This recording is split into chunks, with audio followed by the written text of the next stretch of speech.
मेरे सामने बीएन मंडल विश्वविद्यालय के पीआरओ डॉक्टर सुधांशु शेखर हैं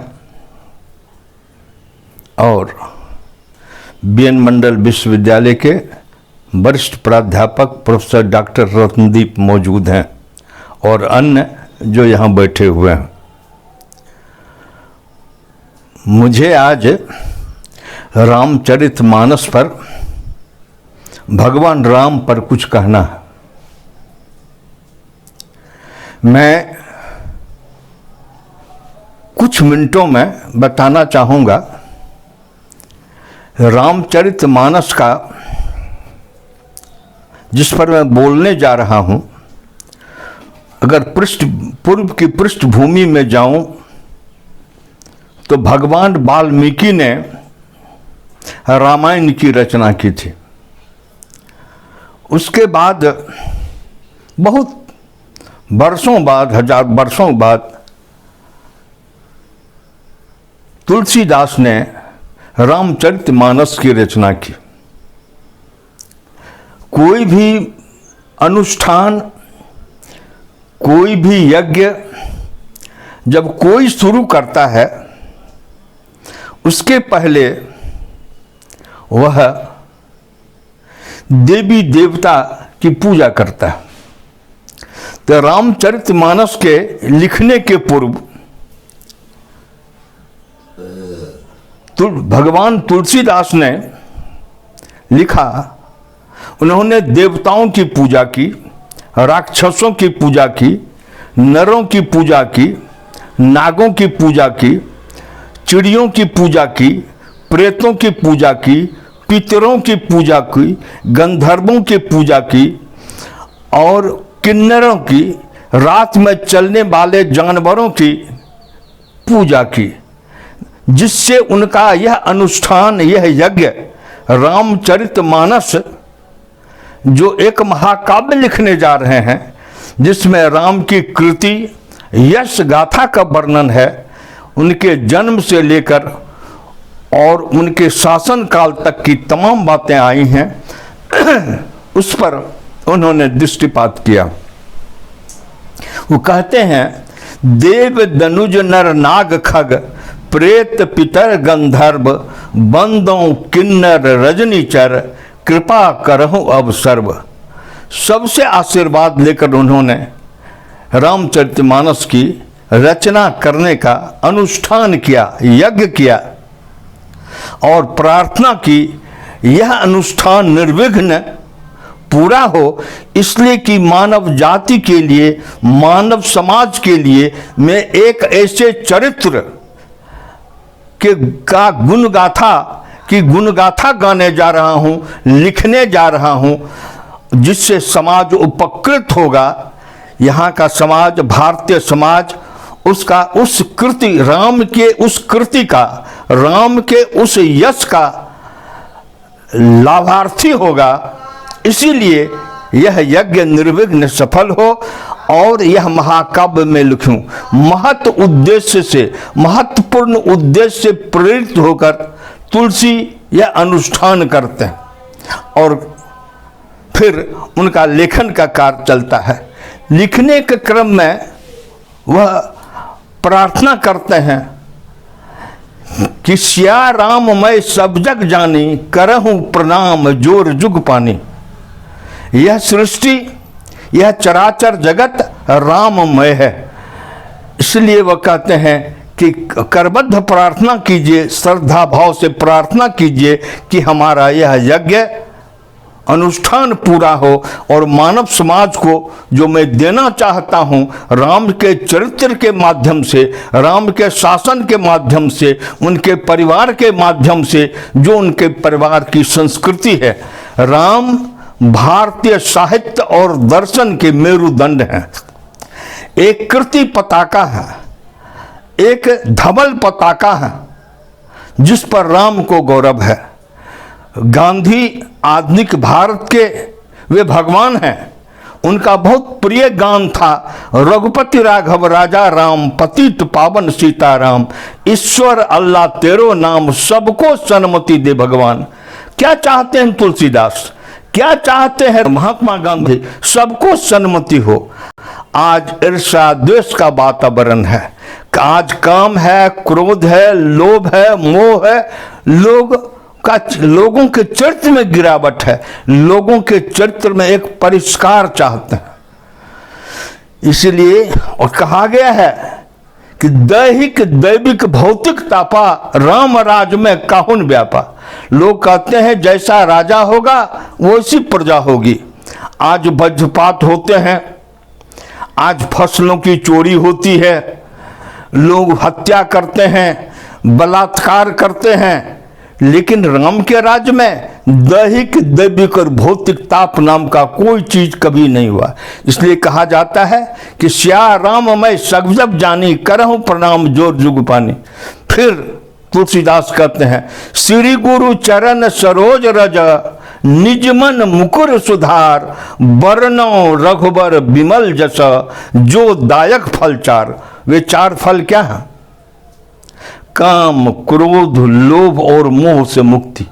जिस दिन काम, क्रोध, लोभ और मोह से मुक्ति हो जाएगी, यहां हत्या नहीं होगी, बलात्कार नहीं होगा, लोग दूसरे का धन नहीं हड़पेंगे, दूसरे को सताएंगे नहीं, दूसरे का छीनेंगे नहीं।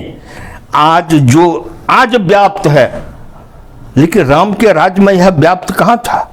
राम के राज्य में यह व्याप्त तो नहीं था। फिर लिखने के क्रम में कहते हैं, लोगों को संदेश देने के क्रम में कहते हैं, ढोल गमार शूद्र पशु नारी, ये सब तारन के अधिकारी। लोग आलोचना करते हैं कि वह पिछड़े जात अगरी जात की बात। मैं बताता हूं, ढोल बनता है लोगों के लिए, बजाने के लिए। ढोल को जब तक बजाया नहीं जाए, मारा नहीं जाए, उससे आवाज नहीं निकलती। गमार व्यक्ति जो मूर्ख है, अगर वह गलत काम करता है, भैंस पर चढ़ गया, जाके खेत चरा रहा है, उसको जब तक डांटा नहीं जाएगा, एक थप्पड़ नहीं मारा जाएगा, फसल की चरई बंद नहीं होगी, तो इंसान क्या खाएगा? जानवर तो घास भूसा खाता है, इंसान क्या खाएगा? तो लोग कहते हैं गमार के खिलाफ। ढोल गमार शूद्र, शूद्र से मतलब है जो नीच प्रकृति के लोग हैं, नीच प्रकृति का लोग, वह हिंदू हो, मुसलमान हो, सिख हो, अगरा हो, पिछड़ा हो, जो नीच प्रकृति का आदमी है, उसकी आदत नहीं छूटती। लोग कहते हैं मैल छूटे धोने और चैल छूटे मैंने, जब मर जाए तब बुरी आदत छूटती है, और कपड़ा जब धो दो तो गंदगी समाप्त हो जाती है। तो ऐसे ढोल गमार शूद्र जो नीच है, ढोल गमार शूद्र पशु, पशु को तो समझ नहीं है, फसल देखता है, खाने लगता है, उसके लिए तो चारा है, घास है, किसान लाता है, तो उस भैंस को, उस जानवर को हटाया नहीं जाएगा, मारा नहीं जाएगा। अंग्रेजी में कहावत, a nod to the wise and a rod to the foolish. इंसान के लिए इशारा काफी है, मूर्ख के लिए फटकार मार।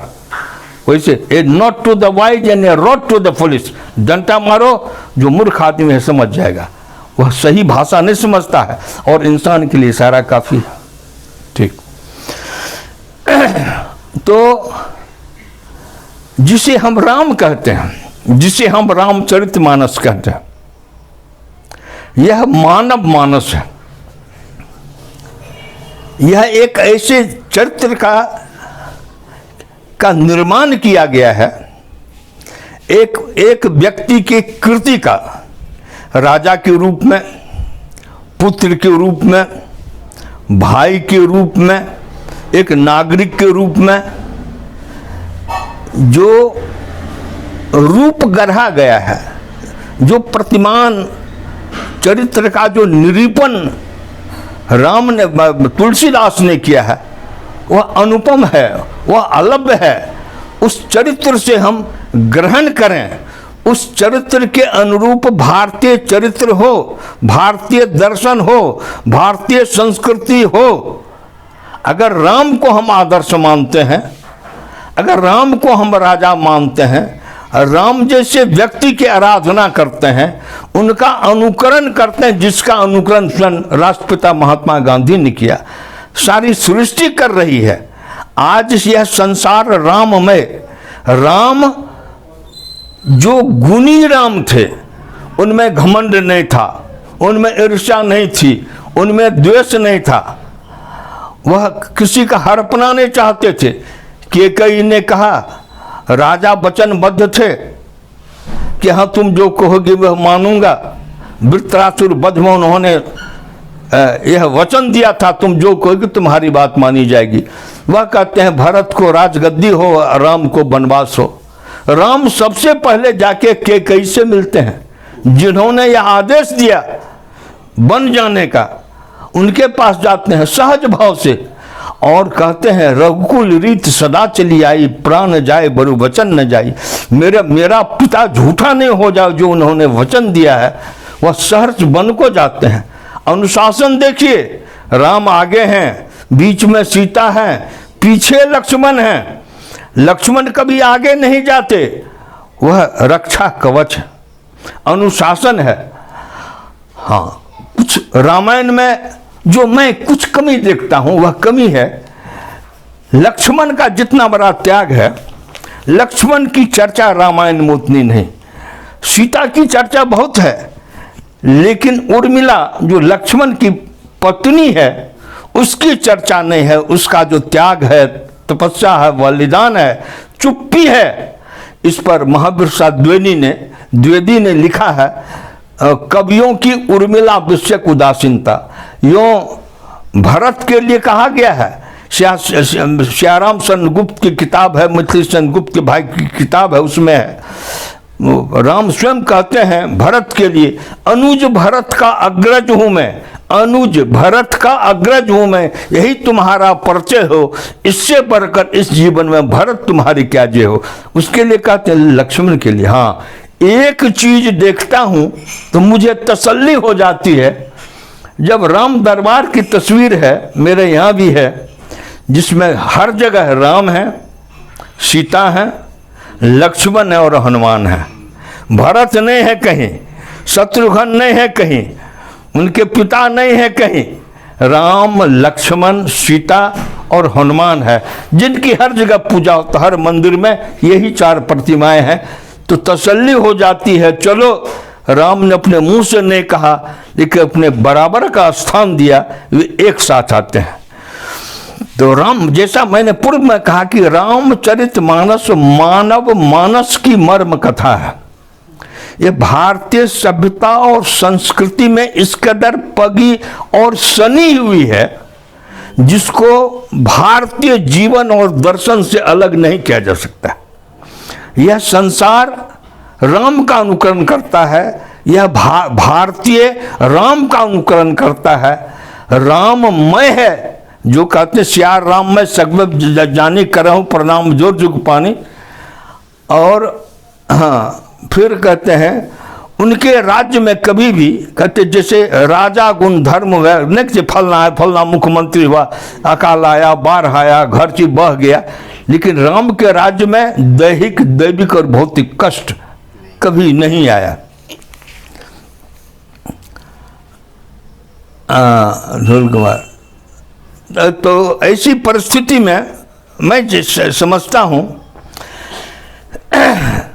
राम के चरित्र का अनुशीलन, राम के चरित्र का कीर्तिमान भारतीय सभ्यता और संस्कृति की पहचान बने, तभी भारत गर्वोन्नत समोन्नत होगा। आज भी भारत राम को मानता है, आज भी भारत राममय है। राम की संस्कृति, राम की सभ्यता में, राम के शासन में, राम की कही बातों में लोग आज भी मिलते भी हैं। तो यह एक फतवा जैसा है, राम राम राम, यह नहीं समझता है कि राम राम क्यों कर रहे हैं, जा रहे हैं राम राम। तो राम की कृति, राम की धमलता, राम का यश, राम का यश पताका जिस कदर भारत की मिट्टी में गरी हुई है, उसको हटाना निकालना बड़ा ही मुश्किल है। स्वयं राष्ट्रपिता महात्मा गांधी ने राम को पूजा, राम को माना और उन्होंने रघुपति राघव राजा राम पतित पावन सीताराम, जय रघुनंदन जय घनश्याम जानकी बल्लभ सीताराम। उस सीता और राम आदर्श हैं, वे भारतीय संस्कृति के लिए पूज्य हैं, जनजीवन के लिए पूज्य हैं, आराध्य हैं। इसीलिए रामचरितमानस कि इस धरती पर, भारत की धरती पर, विश्व की धरती पर रामचरितमानस का आज जयगान हो रहा है। वह हर कोई राम जैसा राजा, सीता जैसी पत्नी, लक्ष्मण जैसा भाई, हनुमान जैसा भक्त चाहता है, जिसमें कोई कमी नहीं है। वे पूर्णता के प्रतीक हैं, भारतीय सभ्यता और संस्कृति के प्रतीक हैं। और भारत की सभ्यता संस्कृति में, चरित्र में वह जिस कदर प्रवेश किए हुए हैं, जिस कदर राममय उन्होंने बना दिया है, मैं उस राम का नमन करता हूं और उनकी आराधना करता हूं। आज इतना है।